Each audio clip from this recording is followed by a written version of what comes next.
बड़ी खबर का, जो कि मध्य प्रदेश की सबसे हॉट सीट बन चुकी दतिया विधानसभा उपचुनाव को लेकर। दरअसल सियासी पारा हाई है मध्य प्रदेश में भी। आज अपने चरम पर यह सियासी पारा पहुंच चुका है। बीजेपी उम्मीदवार आशुतोष तिवारी आज अपना नामांकन पर्चा दाखिल करने जा रही हैं। लेकिन खबर सिर्फ नामांकन की नहीं, खबर इस नामांकन के पीछे की भारी भरकम सियासी घेराबंदी की है। कल तक टिकट कटने से नाराज चल रहे पूर्व गृह मंत्री डॉक्टर नरोत्तम मिश्रा की नाराजगी को भोपाल में 24 घंटे के अंदर अंदर शांत करवा दिया गया। और आज खुद मुख्यमंत्री डॉक्टर मोहन यादव दतिया के रण मैदान में उतर चुकी हैं। बीजेपी कैंडिडेट के नामांकन के मौके पर आज बीजेपी दतिया में शक्ति प्रदर्शन करने की तैयारी में है। तो वहीं सीएम मोहन यादव खुद बीजेपी कैंडिडेट आशुतोष तिवारी के नामांकन में पहुंच रहे हैं। तो मध्य प्रदेश के पूर्व गृह मंत्री नरोत्तम मिश्रा भी आज आशुतोष तिवारी के नामांकन में शामिल होने वाली हैं। ये बड़ी खबर मध्य प्रदेश की दतिया सीट पर होने वाले उपचुनाव को लेकर सामने आ रही है, जहां पर आज आशुतोष तिवारी का नामांकन भरा जाना है और यहां पर खुद सीएम मोहन यादव भी आने वाले हैं। सिर्फ मोहन यादव ही नहीं, बल्कि गृह मंत्री नरोत्तम मिश्रा की भी शामिल होने की जानकारी सामने आ रही है। हाँ, नामांकन भरने की आज जो तारीख है वो आखिरी है। हमारा सारा वरिष्ठ नेतृत्व नामांकन की जो अपनी मर्यादाएं हैं उन संख्या के आधार पर माननीय हमारे प्रदेश के यशस्वी मुख्यमंत्री डॉक्टर मोहन यादव जी के साथ में और हमारे जो अन्य वरिष्ठ नेता हैं यहाँ के, उन सब के साथ में आदरणीय नरोत्तम जी भाई साहब भी पूरे समय उपस्थित रहेंगे। इन सब के साथ में आज नामांकन अपना दाखिल करूंगा। तो चलिए अब आपको बताते हैं कि आखिर कौन है आशुतोष तिवारी जिन पर भरोसा जताया गया है, जिनका आज नामांकन भरा जाना है। तो चलिए आपको बताते हैं। दरअसल दतिया से बीजेपी उम्मीदवार हैं आशुतोष तिवारी। बीजेपी के संभागीय संगठन मंत्री रह चुके हैं, एमपी हाउसिंग बोर्ड के चेयरमैन भी रह चुके हैं। तो वहीं युवा नेता और साथ ही साथ इलाके में अच्छी पकड़ रखते हैं। आपको बता दें 2023 के चुनाव में भी ये दावेदार रह चुकी हैं। तो आशुतोष तिवारी की ये है राजनीतिक एक तरह से जानकारी कि किस तरीके से उनका करियर रहा है। ऐसे में आशुतोष तिवारी पर बीजेपी ने भरोसा जताया है।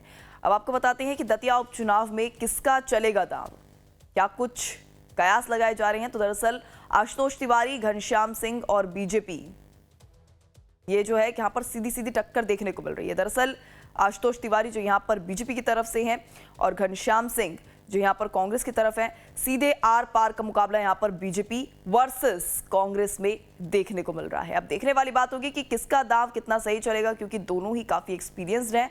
अब देखने वाली बात होगी कि किसका एक्सपीरियंस कितना काम आता है। लेकिन आशुतोष तिवारी की यहाँ पर बात कर लें तो युवाओं के बीच अच्छी पकड़ रखती हैं। तो वहीं अब इसी पर ज्यादा जानकारी साझा करने के लिए हमारे साथ जुड़ रहे हैं हमारे संवाददाता नितिन ठाकुर। नितिन, दोनों ही पार्टी के जो प्रत्याशी चुनावी मैदान में उतारे गए हैं, चाहे फिर वो घनश्याम सिंह हो या आशुतोष तिवारी हो, दोनों ही मजबूत दावेदार हैं। ऐसे में क्या लगता है किसका दांव चलेगा, किस तरह से दोनों की ही राजनीतिक पकड़ उस इलाके में दतिया की अगर बात कर ले तो देखी जा रही है? जी बताना चाहूँगा, जिस तरह से दतिया का उपचुनाव है और हार्ट सीट बन गया है, यानी कि आज आखिरी दिन है नामांकन का।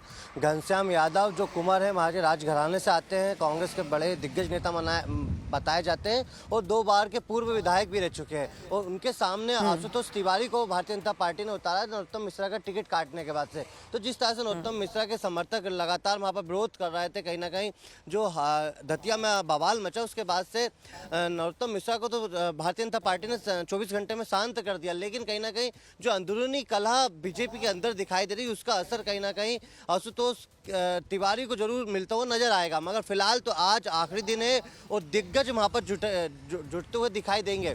मुख्यमंत्री, उप मुख्यमंत्री और संगठन के तमाम जो पदाधिकारी है भारतीय जनता पार्टी के, वहाँ पर मौजूद रहेंगे। उसी तरह घनश्याम यादव जो कांग्रेस के प्रत्याशी है, उनके साथ भी दिग्विजय जीतू पटवारी, उमंग सिंगार और तमाम जो दिग्गज नेता वो पर वहाँ पर मौजूद रहेंगे। तो यानी कि आज दोनों पार्टी शक्ति प्रदर्शन करेगी। आज से जिस तरह से जो जनसंपर्क है वो वहाँ पर दिखाई देगा। लेकिन सबसे बड़ी बात यह है कि जिस तरह से 2018 में जो नरोत्तम मिश्रा दतिया से चुनाव लड़ रहे थे, जिनको वहाँ पर हरा दिया गया था, यानी 2600 वोट से वो हार चुके थे। इसके बाद से लगातार कहीं ना कहीं बीजेपी उस सीट को जीतने का प्रयास कर रही थी। तो अभी जिस तरह से जो माहौल है वो वहाँ पर हार्ट सीट है और लगातार जो दंगल है वो दिखाई देगा। मगर आने वाले समय में यही कि आशुतोष तिवारी के लिए और घनश्याम यादव जो कांग्रेस के प्रत्याशी, दोनों के बीच में कड़ा मुकाबला बताया जा रहा है, क्योंकि घनश्याम यादव जो है वहाँ के राजघराने से आते हैं, उनकी अच्छी पकड़ है, और आशुतोष तिवारी जो है वो युवा नेता है। तो देखने वाली बात यह होगी कि दोनों पार्टी, कांग्रेस और बीजेपी के जो तमाम नेता हैं वो वहाँ पर अपने अपने प्रत्याशी को जिताने के लिए पूरी दम लगाएंगे।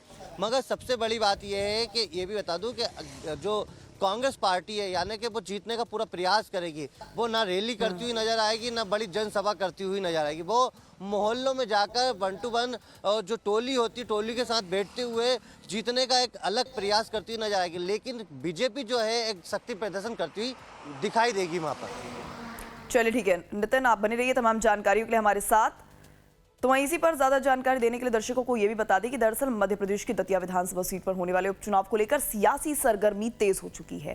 कांग्रेस उम्मीदवार घनश्याम सिंह ने दावा किया है कि इस बार दतिया में बदलाव तय है। उन्होंने कहा है कि कांग्रेस का हर कार्यकर्ता पूरी ताकत और एकजुटता के साथ मैदान में उतर चुका है। बिल्कुल पार्टी का आदेश हुआ है, तो मैं नामांकन भर रहा हूँ, चुनाव लड़ रहा हूँ, और पूरी तैयारी के साथ, पूरे उमंग के साथ हम भारतीय जनता पार्टी को शिकस्त देंगे। जीतू पटवारी जी, उमंग सिंगार जी, दिग्विजय जी, तमाम वरिष्ठ नेता आए हुए हैं आज आपका फॉर्म भरवाने के लिए।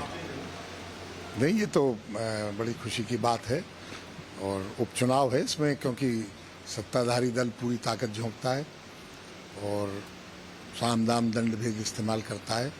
इसलिए कांग्रेसियों को भी एकजुट होना चाहिए। कार्यकर्ता एकजुट है, जोश में है, और हमारे नेताओं का भी पूरा समर्थन है, वो समर्थन व्यक्त करने के लिए आ रहे हैं। तो वहीं बीजेपी में टिकट बंटवारे को लेकर मचे घमासान के बीच कांग्रेस पूरी ताकत के साथ मैदान में उतर चुकी है। कांग्रेस प्रदेश अध्यक्ष जीतू पटवारी खुद दतिया में कमान संभाले हुए हैं। उन्होंने दावा किया है कि बीजेपी को कम से कम 25,000 वोटों के भारी अंतर से शिकस्त मिलेगी। सुनिए। ये मध्य प्रदेश की राजनीति के परिवर्तन की शुरुआत है। जिस तरीके से भारतीय जनता पार्टी का भ्रष्टाचार एक प्रमाण बन गया है, एक सबसे बड़ा गुण बन गया है बीजेपी के नेता और बीजेपी के मंत्री और सरकार के लिए, मैं मानता हूं कि उसको जनता भुगत रही है। और जिस तरीके से दतिया को अवसर मिला है मध्य प्रदेश की राजनीति बदलने का, मां पीतम्बरा माई की कृपा से उसकी शुरुआत है। तो नितिन, क्या लगता है घनश्याम तिवारी जो अच्छा खासा एक्सपीरियंस रखते हैं और आशुतोष तिवारी जो जनता में, अगर बात करें युवाओं की, तो युवाओं के बीच अच्छी पकड़ रखते हैं, क्या लगता है ये समीकरण जो बीजेपी ने साधा है कितना कारगर साबित होगा? जी बिल्कुल, इस बार कांटे की टक्कर दिखाई देगी उपचुनाव में। जिस तरह से नरोत्तम मिश्रा को टिकट नहीं दिया, क्योंकि जिस तरह से जो सर्वे हुआ भारतीय जनता पार्टी ने नरोत्तम मिश्रा का लिए करा था, उसमें कहीं ना कहीं उनकी स्थिति खराब थी, तो इसीलिए भारतीय जनता पार्टी ने आशुतोष तिवारी को उतार दिया। एक युवा चेहरा है, जिस तरह से भारतीय जनता पार्टी लगातार कुछ अलग करने का जो प्रयास कर रही है, उसका अलग ही मध्य प्रदेश में दिखाई दिया। जिस तरह से राष्ट्रीय अध्यक्ष नितिन नवीन को बनाया गया, उसके बाद से लगातार युवाओं को मौका दिया जा रहा था। यहाँ पर भी युवाओं को मौका दिया, लेकिन घनश्याम यादव वहाँ के राज्य घराने से आते, 2 बार के पूर्व विधायक भी रह चुके हैं, और वहाँ पर कहीं ना कहीं अच्छी पकड़ रखते हैं। मगर सबसे बड़ी बात ये बता दूं कि वहाँ पर अब जिस तरह से जो राजनीतिक समीकरण बदला है नरोत्तम मिश्रा के कार्यकर्ताओं के बवाल के बाद से, इसके बाद से भारतीय जनता पार्टी ने वहाँ पर जो सिंधिया है, यानी ज्योतिराज सिंधिया है, उनको उपचुनाव की कमान सौंप दी है। तो कहीं ना कहीं अब सिंधिया वहाँ पर पूरा मैनेजमेंट करते हुए नजर आएंगे, क्योंकि वहाँ पर तमाम जो दिग्गज है भारतीय जनता पार्टी के, वो वहाँ पर इस उपचुनाव को जीतने का पूरी ताकत के साथ मैदान में उतरते हुए नजर आएंगे। मगर कांग्रेस के जो दिग्गज नेता जीतू पटवारी, उमंग सिंगार है, ठीक है, तमाम जानकारी आपने साझा की नितिन, इसके लिए आपका बहुत बहुत शुक्रिया।